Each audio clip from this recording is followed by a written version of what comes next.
Приветствую вас, меня зовут Дмитрий, добро пожаловать на мой YouTube канал.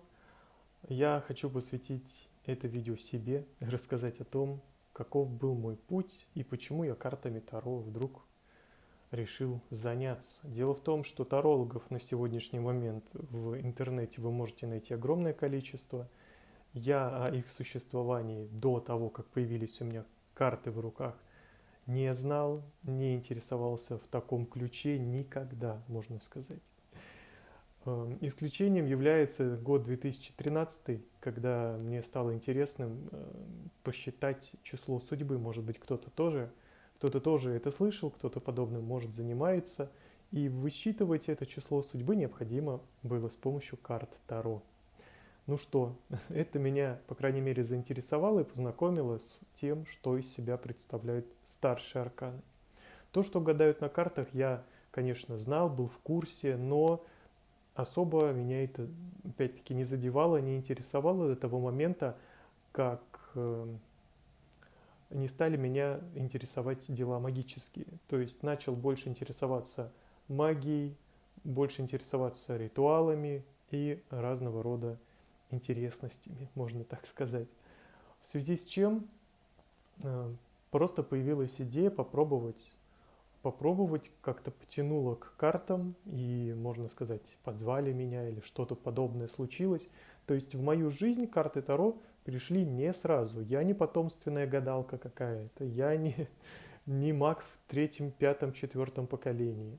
На самом деле современный таролог не обязан быть, да и по идее, в принципе, таролог не обязан быть каким-то потомственным ведуном для того, чтобы работать с картами.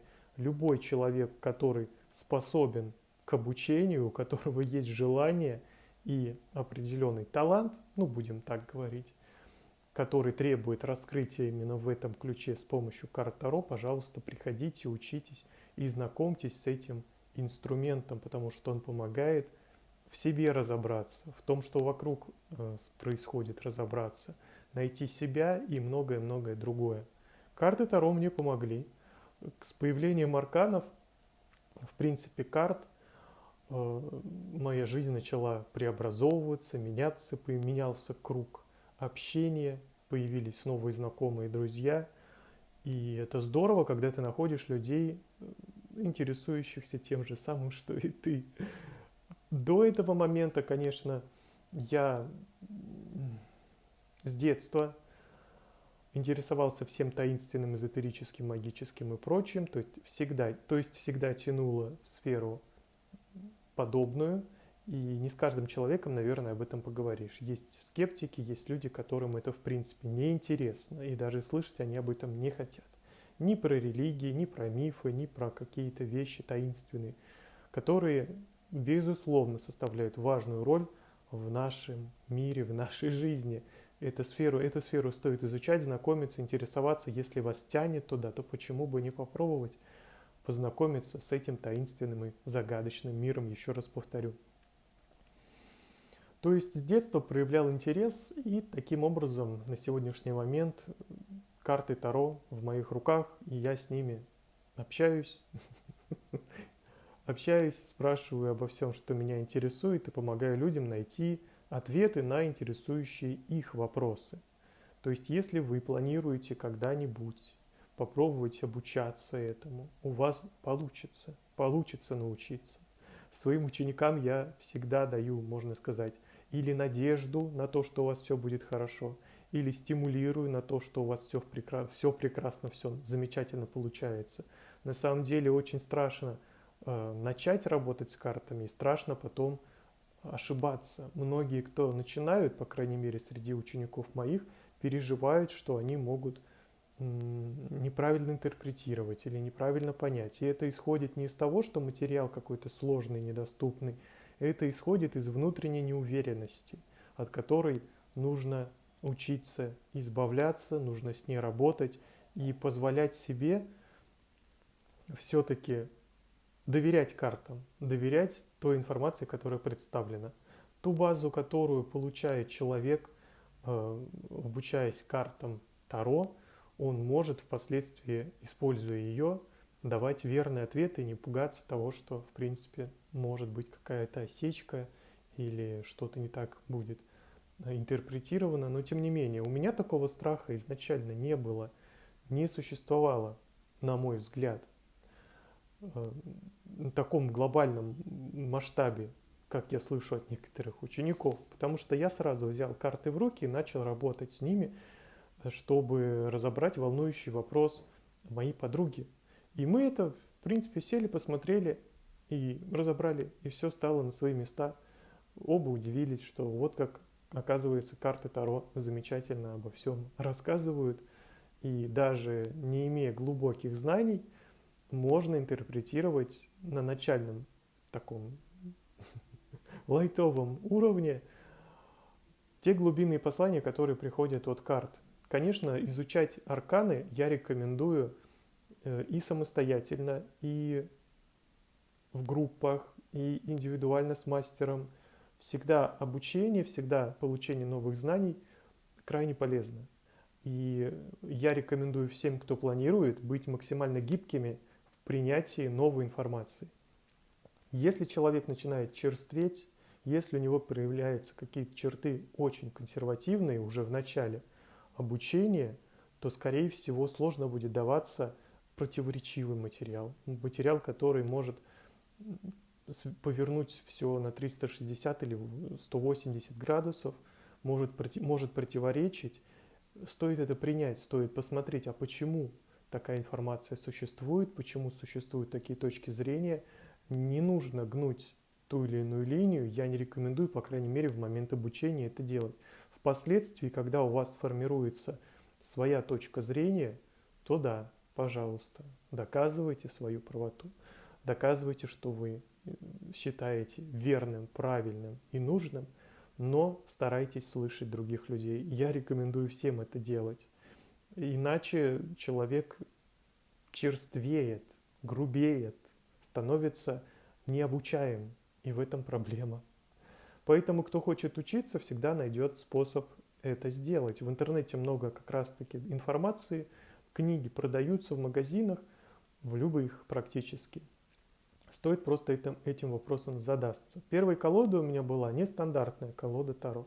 Это было Таро Ленорман. Кто видел эту колоду?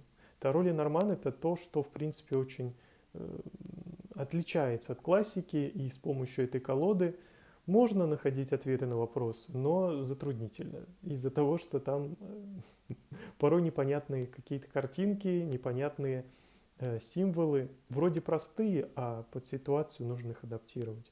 Мне намного легче работать с классической колодой Таро, мне намного легче работать с клонами Таро, нежели чем в таком симбиозе находить какие-то особые новые значения, но это интересно.